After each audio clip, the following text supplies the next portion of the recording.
Hello दोस्तों, हमारे YouTube channel में आप सभी का स्वागत है।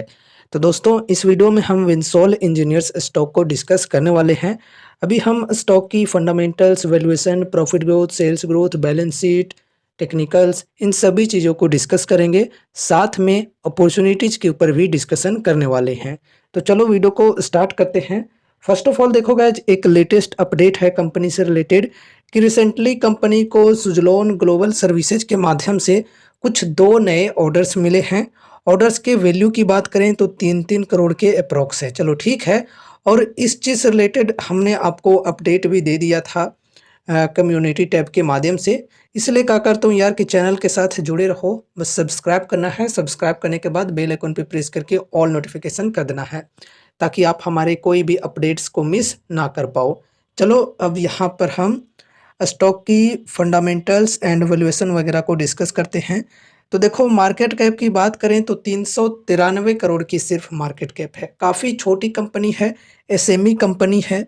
तो उस हिसाब से रिस्क यहाँ पर समझ सकते हो कितनी हाई है। बहुत ही ज़्यादा रिस्की कंपनी है। लेकिन उसके कंपैरिजन में रिवॉर्ड्स की बात करें तो रिवॉर्ड्स के भी चांसेस काफ़ी ज़्यादा हैं। स्टॉक भी 45.2 की है, इंडस्ट्री पी 38 की है। चलो ठीक है। पीजी रेशियो की डेटा अवेलेबल नहीं है।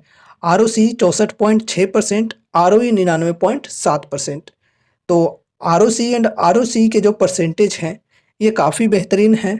प्रमोटर्स होल्डिंग 73%, प्लेज परसेंटेज 0 है। चलो ठीक है। करेंट प्राइस 341 की, 52 वीक हाई 592 की और लो है 305 की। बुक वैल्यू की डेटा अवेलेबल नहीं है। डेप्ट है 9.4 करोड़ की और डेप्ट टू इक्विटी 0.55। चलो ठीक है। फ्री कैश फ्लो 3.59 करोड़ की, डिविडेंड यील्ड 0%, फेस वैल्यू 10 रुपये की, ईपीएस है 10.3 रुपये की। फंडामेंटल्स की ओवरऑल बात की जाए तो चलो बढ़िया है। वैल्यूएशन की बात करें तो वैल्यूएशन ना ही एक्सपेंसिव हम इसे कहेंगे और ना ही लो कहेंगे, ठीक है। तो वैल्यूएशन को हम यहाँ फेयर मानकर चल सकते हैं पी रेशियो के अकॉर्डिंग।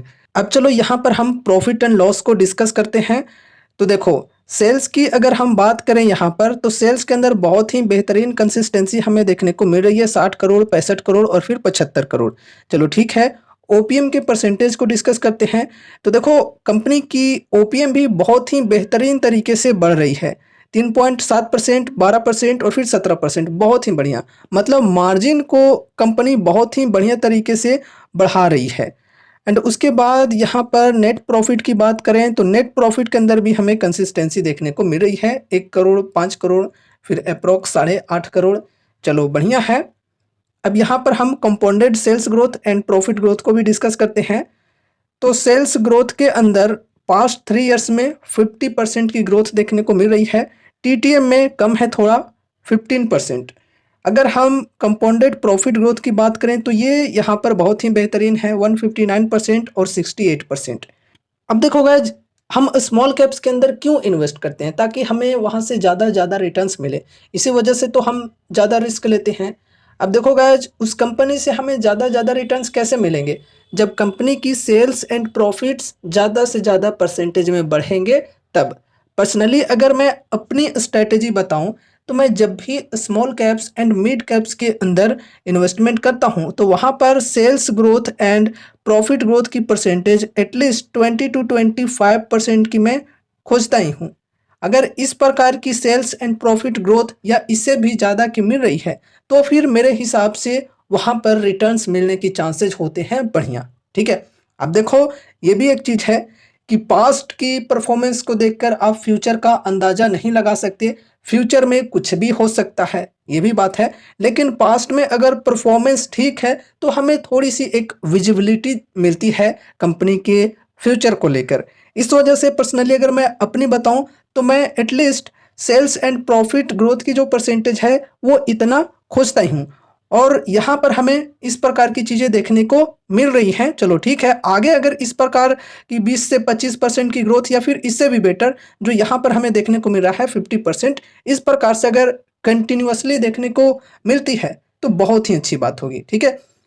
अब देखो, स्टॉक प्राइस सीएजीआर की डेटा अवेलेबल नहीं है। रिटर्न ऑन इक्विटी के परसेंटेज की बात करें तो बहुत ही बेहतरीन है। लास्ट 3 ईयर्स में 84% और लास्ट ईयर में 100%। उसके बाद यहाँ पर बैलेंस शीट को डिस्कस करते हैं। तो बैलेंस शीट के अंदर कैश रिजर्व एंड बोरोइंग्स की बात करें तो लगभग इक्वल ही देखने को मिल रही है, थोड़ा सा फर्क है। 8.76 करोड़ का कैश रिजर्व है और इसकी तुलना में बोरोइंग्स की बात करें तो थोड़ी सी ज़्यादा है, 9.4 करोड़ की। उसके बाद यहाँ पर टोटल एसेट्स की बात करें तो टोटल एसेट्स कंपनी की बढ़ रही है, फिलहाल है 38.98 करोड़ की। चलो ठीक है, आगे बढ़ते हैं। अब यहाँ पर एक मेन टॉपिक को डिस्कस करते हैं जो कि है यहाँ पर बाइंग से रिलेटेड। देखो, अब सभी चीज़ों को देखने के बाद, समझने के बाद, अगर आपको कंपनी पसंद आ रही है, अगर आप यहाँ पर इन्वेस्टमेंट की सोच रहे हो, आपका विजन है लॉन्ग टर्म का, मिनिमम 3 साल 4 साल 5 साल इस प्रकार से होल्ड करना चाहते हो और बाइंग के लिए तैयार हो, तो बाइंग के लिए तैयार होने से पहले आपको यहाँ पर रिस्क के लिए भी तैयार होना जरूरी है। रिस्क को यहाँ पर समझना जरूरी है। जैसा कि हमने बोला कि एसएमई टाइप की कंपनी है तो रिस्क यहाँ पर काफ़ी ज़्यादा हो सकती है। अब देखो गाइज, जो एसएमई कंपनीज होते हैं ये लॉट साइज में जनरली ट्रेड होते हैं। यहाँ पर अगर आप बाइंग करने आओगे तो आप एक दो शेयर्स नहीं बाइंग कर सकते हो, आपको एक लॉट बाइंग करने होंगे। लॉट साइज में यहाँ पर ट्रेड होता है। देखो, 1 लॉट आपको यहाँ पर खरीदना होगा। 1 लॉट में 1600 शेयर्स हैं यहाँ पर, तो एक बार में आपको 1600 शेयर्स खरीदने होंगे।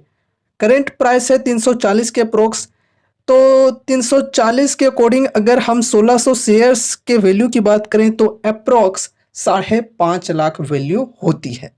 तो क्या आप इतनी बड़ी अमाउंट लगाकर रिस्क लेने को तैयार हो? क्योंकि आपको इन्वेस्टमेंट यहाँ पर एक बार में इतना करना ही होगा अभी के प्राइस के अकॉर्डिंग। प्राइस आगे चलकर गिरती है तो थोड़ी सी प्राइस के अंदर कमी देखने को मिल सकती है, अगर बढ़ती है तो फिर बढ़ भी सकती है ये। तो मोटा मोटी अगर हम यहाँ पर बात करें अभी के प्राइस के अकॉर्डिंग तो 5.5 लाख रुपए आपको लगाने पड़ेंगे।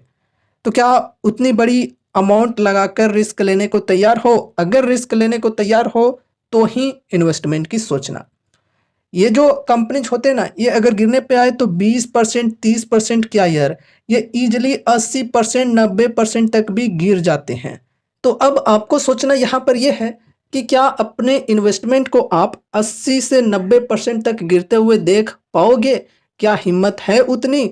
तो ही यहाँ पर इन्वेस्टमेंट की सोचनी चाहिए। क्योंकि गाइज देखो, इस प्रकार के जो स्टॉक्स होते हैं अगर गिरने पे आए तो लोअर सर्किट के साथ लगातार गिरते जाएंगे, कोई बायर्स होंगे नहीं तो फिर आपके ट्रेड्स एग्जीक्यूट होंगे ही नहीं, तो फिर आप बेच भी नहीं पाओगे। ये एक बहुत ही बड़ी रिस्क होती है इन कंपनीज के अंदर।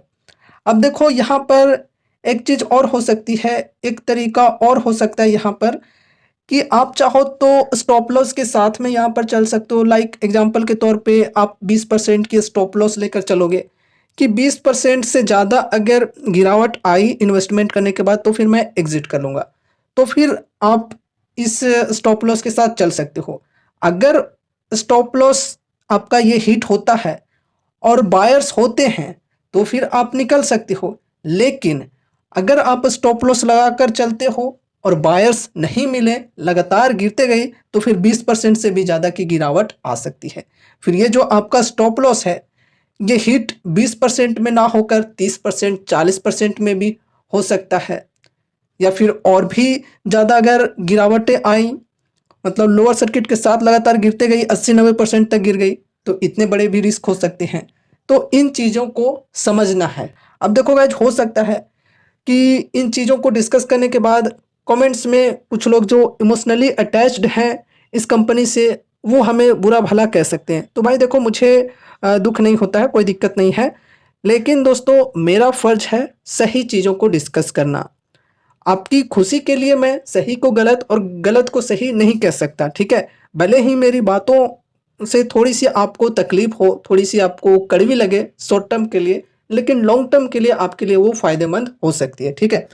अब देखो गाइस, यहाँ पर रिस्क को तो हमने काफ़ी ज़्यादा डिस्कस कर लिया, रिवॉर्ड्स को भी समझ लेते हैं। तो देखो, रिवॉर्ड्स की भी यहाँ पर अगर हम बात करें तो बहुत ही बेहतरीन रिवॉर्ड्स बन सकते हैं, ठीक है? देखो, अगर हम अभी के प्राइस के अकॉर्डिंग इन्वेस्टमेंट करते हैं, अप्रोक्स 5 लाख की एग्जांपल लेकर चलते हैं कि 5 लाख रुपए हमने लगा दिए हैं, अभी 400 करोड़ के अप्रोक्स मार्केट कैप है स्टॉक की। अगर ये जो कंपनी है ये कंटिन्यूअसली अपनी सेल्स एंड प्रॉफिट्स वगैरह को बढ़िया परसेंटेज में बढ़ाते हुए चले जाती है तो फिर इजली जो इनकी मार्केट कैप है ये 400 करोड़ से 800 करोड़ तक पहुंच सकती है। और 800 करोड़ भी अगर मार्केट कैप होती है कंपनी की, तो ये कंपनी बहुत बड़ी नहीं हो जाएगी गाइस।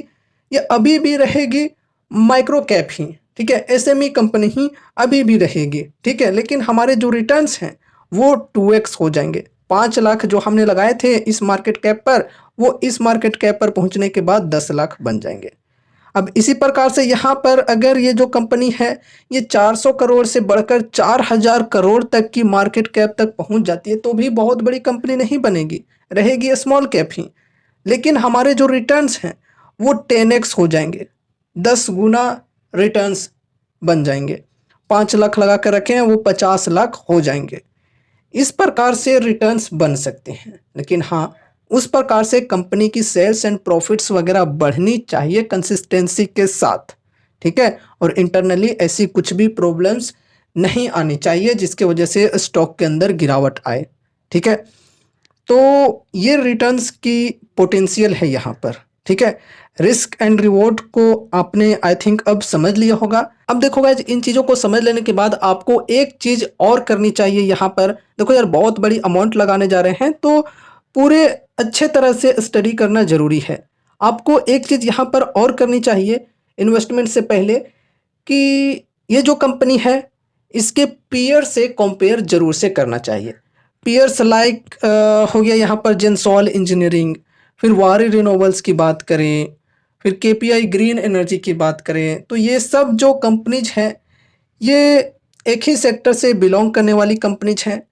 तो इन सभी कंपनी से कंपेयर भी आपको करना चाहिए इस कंपनी को। अगर आपको उन सभी कंपनीज के कंपैरिजन में ये जो स्टॉक है ये ज़्यादा बेटर लग रही है, तो फिर यहाँ पर आप इन्वेस्टमेंट की सोच सकते हो। अब देखो, अगर आपने सब कुछ कर लिया है और कुल मिलाकर अब आपको ये स्टॉक पसंद आ रही है, आप एक अग्रेसिव टाइप के इन्वेस्टर हो, मतलब रिस्क लेना अगर आपको पसंद है, तो फिर चलो यहाँ पर हम डिस्कस करते हैं कि कैसी अपॉर्चुनिटीज फिलहाल मिल रही है, ठीक है। लेकिन एक डिस्क्लेमर देना चाहूँगा कि यहाँ पर जो भी चीज़ें हम डिस्कस कर रहे हैं वो सिर्फ और सिर्फ एजुकेशनल पर्पज से कर रहे हैं, ठीक है। आप सभी को यहाँ पर कोई भी बाय या सेल की कॉल टिप या रिकमेंडेशंस नहीं दी जा रही है इस स्टॉक से रिलेटेड, ये ध्यान में रखकर चलना, ठीक है। तो चलो यहाँ पर अब हम टेक्निकल्स के अंदर अपॉर्चुनिटीज़ को डिस्कस करते हैं। फिलहाल देखो, ये जो स्टॉक है ये अपने सपोर्ट के लेवल पर ट्रेड कर रही है। 337 के अप्रोक्स सपोर्ट की लेवल है और करेंट प्राइस है स्टॉक की 340 की। 52 वीक हाई के लेवल से अगर हम करेंट प्राइस तक की बात करें तो लगभग 42% की यहाँ पर डिस्काउंट मिल रही है, जो कि देखा जाए तो चलो बढ़िया है। डिस्काउंट यहाँ पर 40% प्लस मिल रही है। अब देखो गाइज, एक आम रिटेल इन्वेस्टर के तौर पे डिस्कस करते हैं कि देखो, उनके पास फंड्स की कमी होती है। जो छोटे इन्वेस्टर्स होते हैं उनके पास फंड्स उतने ज़्यादा नहीं होते हैं कि यहाँ पर मतलब 4 लॉट 5 लॉट इस प्रकार से बाइंग करें। नॉर्मल यहाँ पर अगर हम छोटे इन्वेस्टर्स की बात करें तो उनके पास एक ही लॉट होती है इस प्रकार की कंपनीज के अंदर। अब देखो, यहाँ पर बाइंग करने के लिए लेवल तो अच्छी मिल रही है। यहाँ पर अगर चलो एक लॉट खरीद लिया, 5.5 लाख रुपए लगा दिए। अब यहाँ से अगर गिरावटें और हमें देखने को मिली, 5-10% और गिर गई, 20% गिर गई, तो फिर क्या यहाँ पर हम एक्यूमुलेट करने लगेंगे, एवरेजिंग करने लगेंगे? जी नहीं, ऐसे में रिस्क और भी ज़्यादा बढ़ सकती है। ये जो 5 लाख है ये तो रिस्क में है ही, और अगर आप यहाँ पर एवरेजिंग करने के चक्कर में पैसे डालोगे तो रिस्क और भी ज़्यादा बढ़ सकती है, ठीक है। तो चूंकि हम यहाँ पर इन्वेस्टमेंट कर रहे हैं एक ही बार में, बल्क में, तो इसलिए ऐसी लेवल पर बाइंग करने की कोशिशें होनी चाहिए जहाँ पर बढ़िया से बढ़िया डिस्काउंट मिल रही हो और वहाँ से ज़्यादा गिरावटें आने की चांसेज कम हो, ठीक है। अब देखो यार, ये तो मार्केट को कोई 100% प्रिडिक्ट कर नहीं सकता है कि जहाँ पर मैं बाइंग किया हूँ यहाँ से प्राइस ऊपर उठेगा या फिर नीचे गिरेगा और कितना गिरेगा, ये तो कोई प्रेडिक्ट कर नहीं सकता है।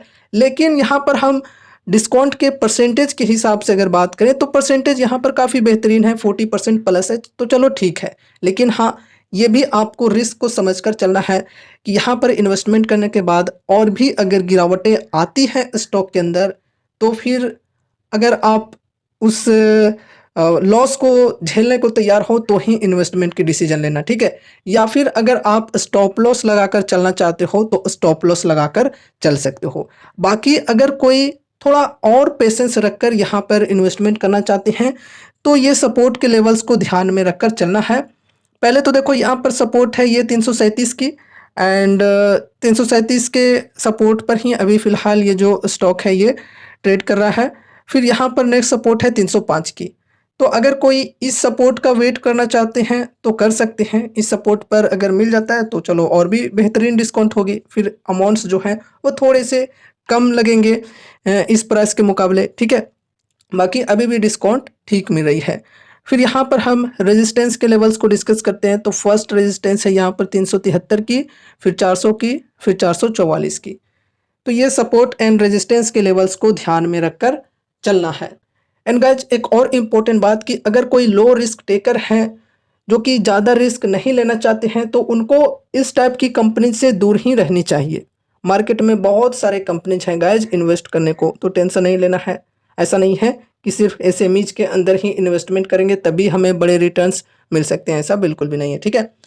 तो दोस्तों ये रही हमारी आज की वीडियो। उम्मीद है कि इस वीडियो के माध्यम से आपको कुछ यूजफुल इन्फॉर्मेशंस मिले होंगे। तो वीडियो को लाइक करके चैनल को सब्सक्राइब कर देना और मिलते हैं अगले नए वीडियोज़ के साथ। तब तक के लिए बाय बाय।